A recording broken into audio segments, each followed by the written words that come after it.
Hey y'all, I'm not looking all that great today. So I'm not actually, I got B2B. Look, they're like concert movie with blasting in the background. It is just, I don't know, I'm not feeling very well. I'm really not feeling all that great. I took a day off today because I'm just not feeling it. There's just something, I just feel really off. I've got had such a headache for like 2 days. It finally has subsided a bit.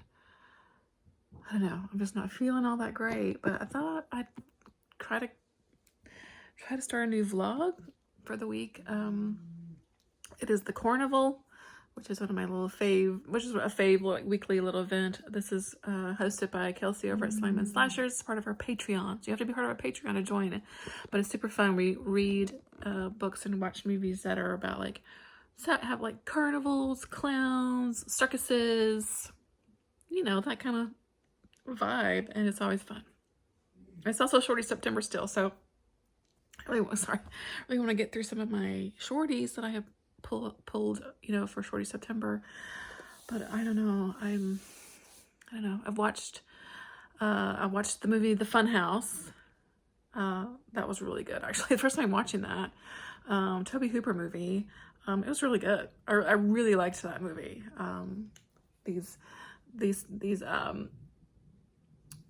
These two couples, you know, a guy and a girl, go to a local carnival that's, you know, come to town. The one guy gets a brilliant idea to spend the night in the funhouse. You know, murder ensues. Anyway, it was really good. I've not read any carnival books yet. No, I have not. But the book is upstairs. Ugh, I don't want to go up there and get it. So I'm going to put it here. I finished reading the book Remains by Andrew Cull. I started this before the week of Weird, so I put it on pause for my weird reading.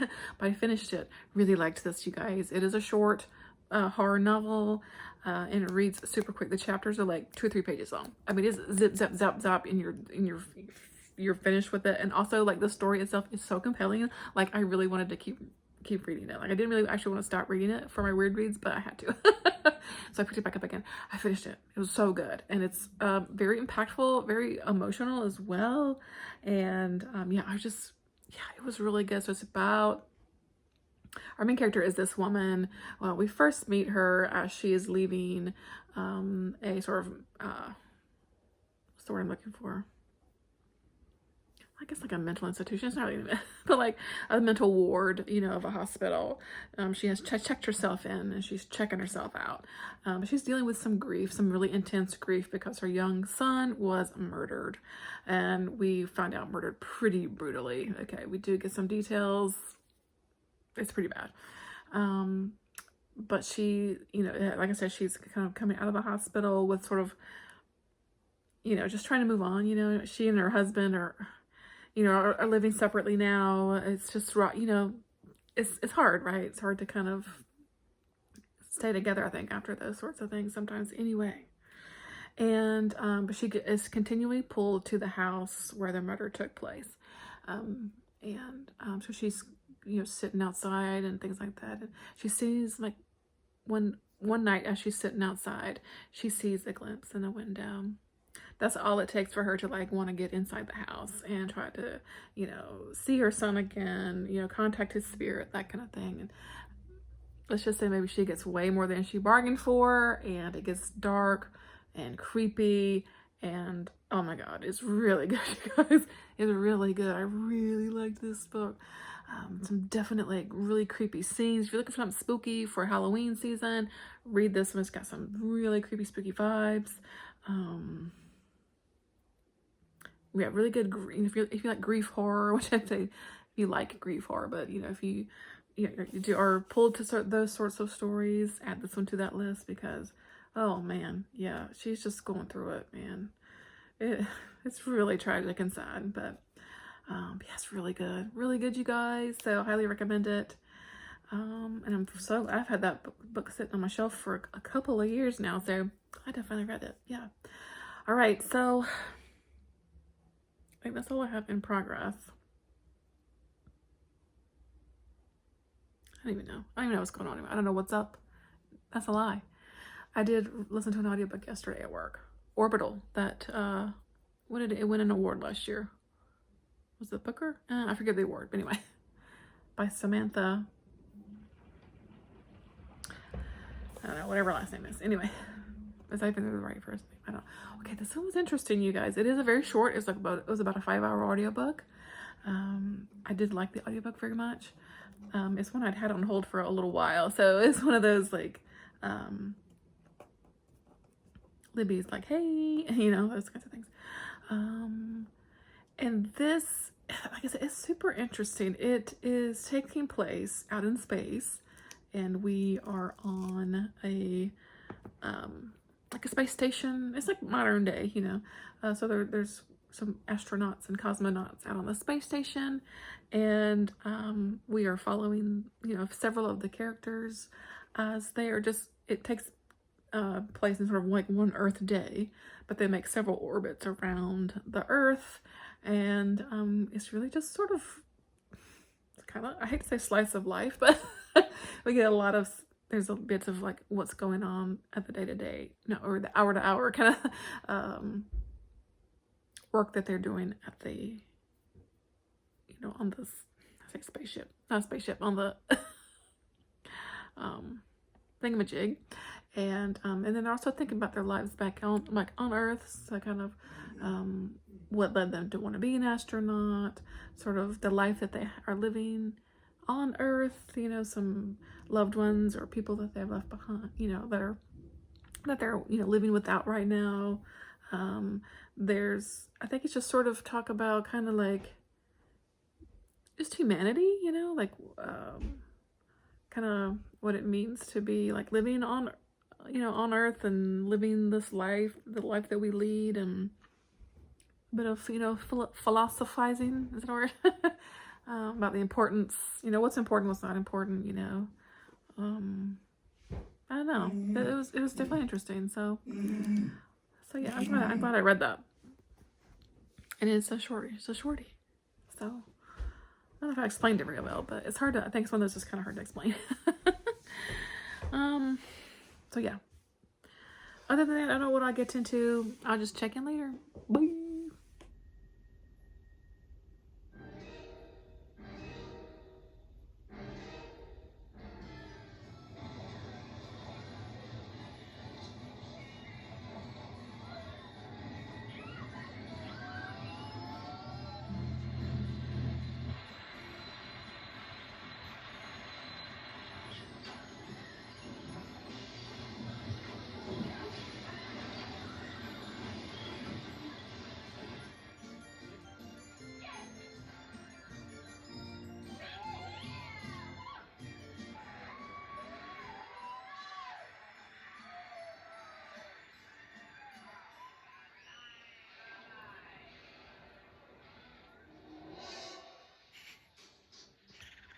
I love the like classic Carnival stuff that's in this movie. Very good. I just had the greatest idea. What? Let's stay. Let's spend the night. In the fun house. Terrible idea. Bad idea. Right, and you believe. You don't want to be doing that. I'm telling you, they did it. And so can we. Oh no. Alrighty guys, it is Wednesday, I think. Yes. I don't even know anymore. Yeah, so I've just gone from work, the kiddos home from school, so I'm settling down to read a little bit before the evening stuff commences. And I think, okay, I've got some books lingering on my NetGalley, okay, that I really need to read. You know, I'm really trying to get my score up a little bit. I just kind of crested over the 50% mark, so I'm doing better. But anyway, so there are a couple of books that are shorties though on my NetGalley list, so I think I'm going to pick up one of those, and I think I'm going to go for the Oxford Soju Club by Jinwoo. This is I discovered him on Instagram. He talks a lot about living as a sort of Korean. He lives in Canada, but he talks a lot about Korean stuff, you know, that interests me in general. And then I saw he was writing a book, and so I just requested it for the heck of it. Yeah, oh my god, my hair looks crazy. Anyway, I got approved for it. It's been kind of sitting there. It's coming out on September 30th, so I'm going to try to knock this one out. It's, I think, like 220-ish pages, not crazy long. It's some kind of murder mystery. This Korean, I think maybe student, like from Korea, is murdered while studying at Oxford. I think it just kind of goes from there. I'm not totally sure of all the ins and outs of the story, of the, the synopsis now, but it does sound really interesting, and I really wanted to support, like I said, this author and everything, after discovering him on Instagram and stuff. Anyway, all right. Okay, so as I have just pulled up the book, there is a little kind of intro here from the author.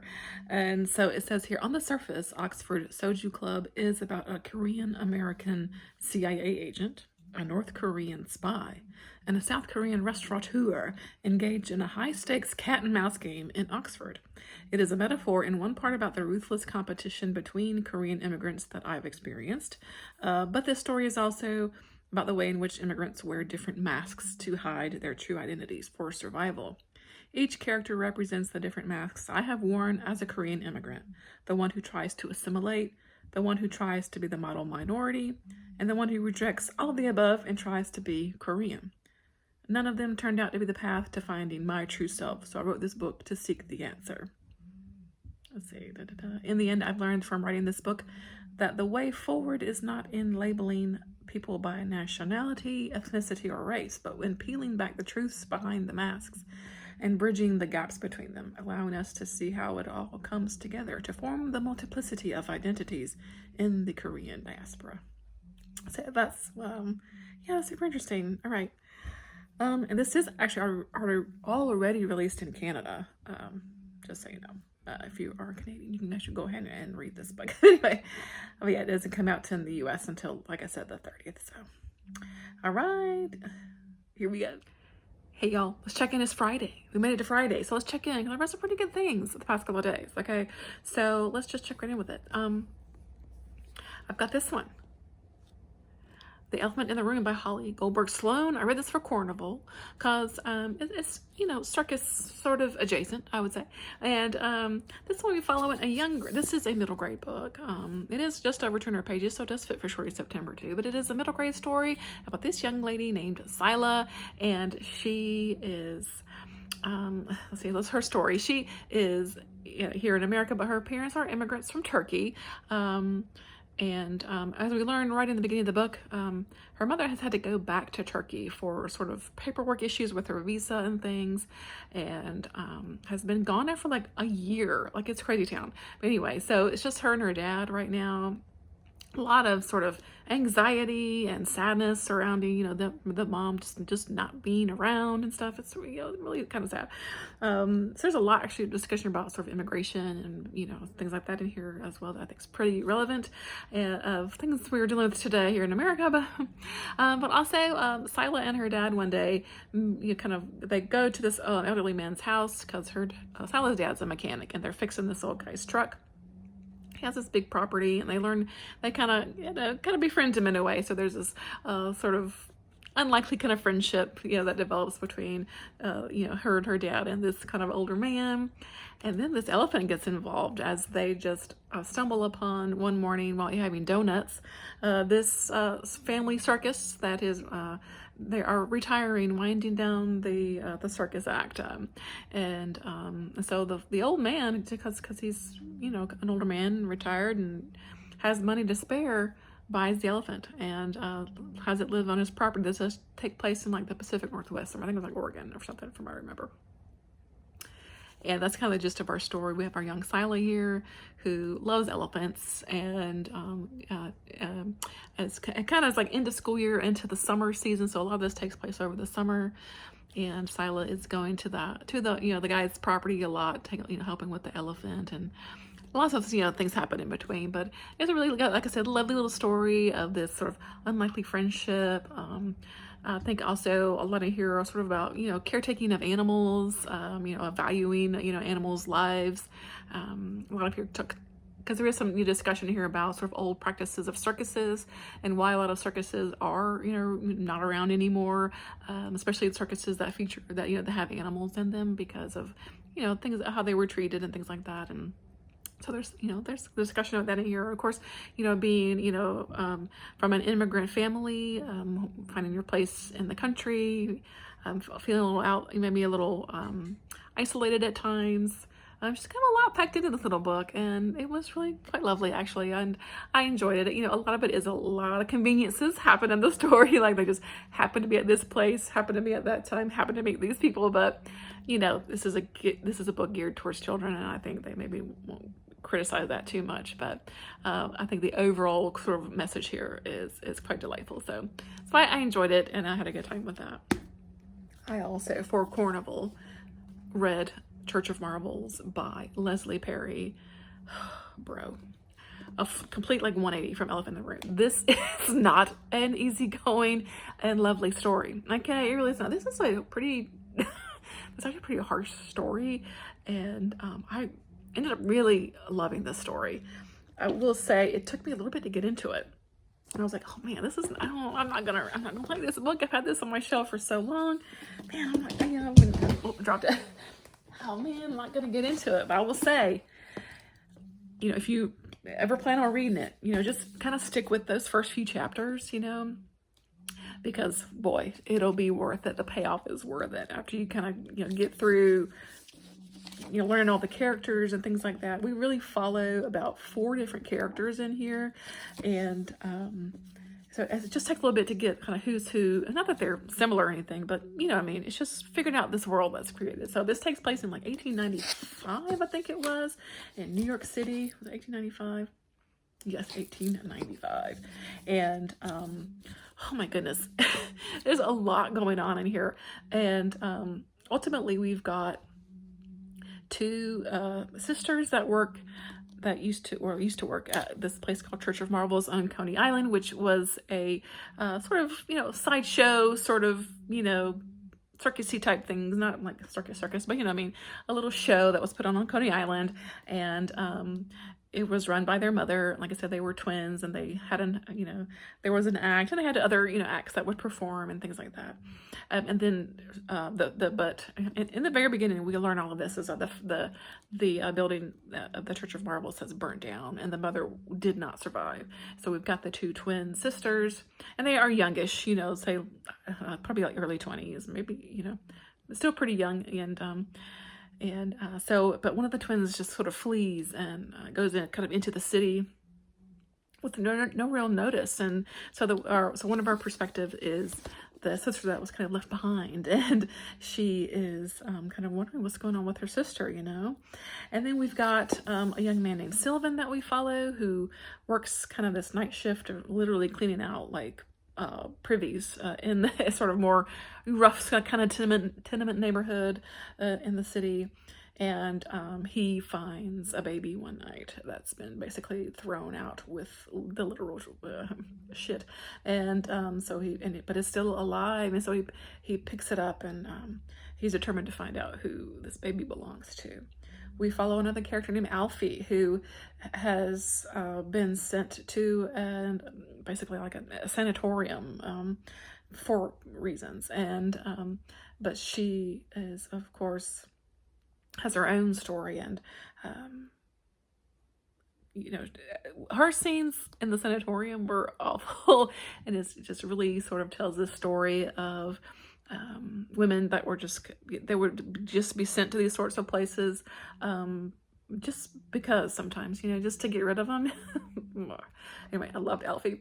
Oh my gosh. And this whole story just comes together through these characters, and oh my gosh, it just feels in this history where you can really feel, you know, like the sweat of the summer, and like you know, the smells of the streets, everything. It's just really wonderful, and I had such a great time with this. I say great time, but like I said, this was kind of hard to read, but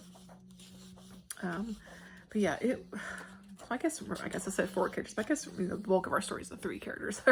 Might be confusing it with another story I'm gonna read. I'm reading a lot, but anyway, we've got several things going on here. It is just, if you like historical fiction stories, I cannot recommend it enough, especially if you like sort of old New York City. Oh man, this just captures like a time and place so well, I think. Of course, the element here of the sort of, sideshow kind of show isn't the focus here, but a little bit of, but there is just stories. I think all of our characters that we follow, there is this sort of thing of like being an outsider and not being accepted and trying to find your place, but also dealing with just a hard and scrabble life. And sometimes you're dealt the cards that, don't set you up for success, right? That kind of thing, poverty and things like that. But I'm telling you, I really loved this book, and I'm so glad to have finally read it. Really enjoyed it. Can't recommend it enough. So this is a good. And then just now, because I had to rush home to finish this book, I literally had like 50 pages left of it, or not even at 50, maybe 40 pages left. I don't even know. The Oxford Soju Club. Yeah. Oh my gosh. I loved this. Okay. This is, words. Let's talk about words. Okay. Actually, this one, we follow like another 3 characters here as they're telling the story. This is cat and mouse chase, spy versus spy versus spy. I'm telling you, a wonderfully just woven story of deceit and trickery, and it's just so good. So we've got 3 characters here, and the story does center around Oxford, and people that these people that are there living. We follow one young man who is a North Korean spy, and he is there kind of with his sort of senior, he's sort of this, this older guy, Doha's kind of protege, I guess. So, and right at the beginning of the book, Doha is murdered, and then our young man, for some reason I'm drawing a blank on his name, Johan, finds him, and this really sort of sets our story into play. We also meet an American woman. She is Korean American, but she is also there as a spy with the CIA, and her front is this like pub that she and her partner sort of run as cover, and they are watching the North Koreans who are also watching them. It's a whole thing. They know each other exists. Anyway, it's really fun. And then we follow this man, Jihoon, who runs, and he's the owner and proprietor of the Soju Club, which is a Korean restaurant, that he opened when he moved from Korea to Oxford. And he just runs the restaurant. And these are our 3 perspectives as we do a little bit of back and forth, through their story, to learn a little bit about them, sort of family history, and how they ended up kind of in Oxford, why they are where they are right now, and how all their stories culminate, together and come together. And I'm telling you, I was fascinated. I just could not read this fast enough. I thought it was just so interesting. I think I'm gonna do a little book chat about it. It was wonderful. So, and it was short, works for Shorty September, of course. So it was so good. It's really so good, you guys. Especially if you like sort of like I said, like a spy type story, but also just, so much in here, of course, about culture and place, and when you are from somewhere but you're not living there anymore, what kind of what do you hold on to, that makes you. I don't know, there's a lot going on here. Y'all, seriously, it's so good. So I loved it. Okay, so I don't know what I get into next, but I'll check in later. Bye.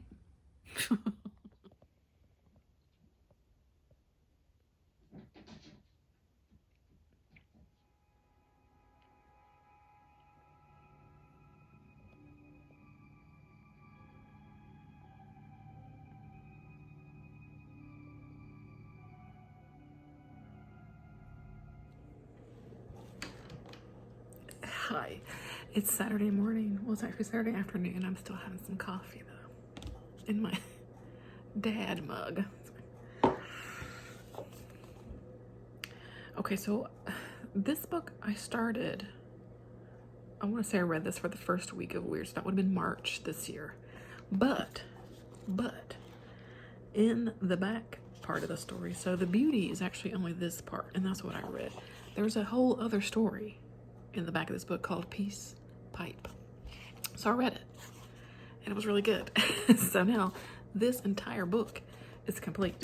But Peace Pipe was very interesting. It's a science fiction story about this woman who we open up the story. She's like in quarantine because she's just come back from like a space mission or whatever, and she's like a linguist. So she's in charge of, you know, kind of making contact with, you know, alien species and things like that. But this most recent like contact she went to, like things went awry and like the crew died. She was the only one that didn't. Started like a war on the planet and everything. But while she's in quarantine, she starts conversing with this supposedly alien being through a pipe. And it's an interesting kind of watery, wish-washy sounding language that, and because she's in quarantine for like, I don't know, 3 months or something like that, she has the time to like learn, they learn each other's language. Or also getting tidbits of what's going on and kind of like regarding this other planet and stuff. Anyway, it was actually super interesting and a little weird and strange, and I really enjoyed it. So yeah. So like I said, it's Saturday. I'm really not sure what we're going to get into today. Probably not much of anything, to be honest. It's really hot today. North Carolina's like, no, we're not ready for a fall yet. You're going to roast today. It's hot. But I don't know. We'll see what we get into. I did start watching Carnival of Souls last night, but girl, I fell asleep. And so I may try to finish that out today for some Cornival watching, excuse me. Don't know if I get any more Cornival reading done though, because I kind of want to finish out this vlog today, but I don't know. We'll see what I get into, you know. All right, I'll check in later. It is candy corn and candy pumpkin season though.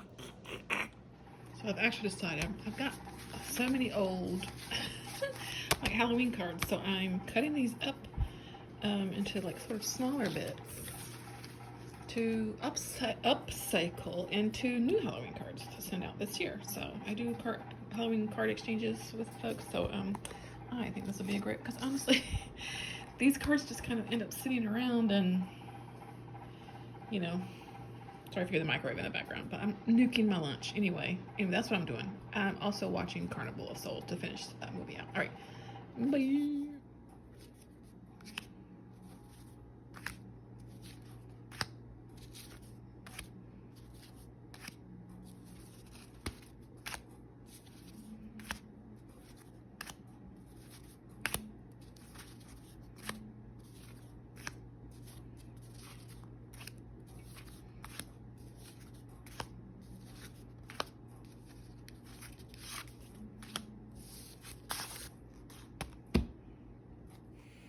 Hey y'all. I think I'm gonna end this vlog here. It's kind of was random, but I've just had a beer. So it's Saturday night.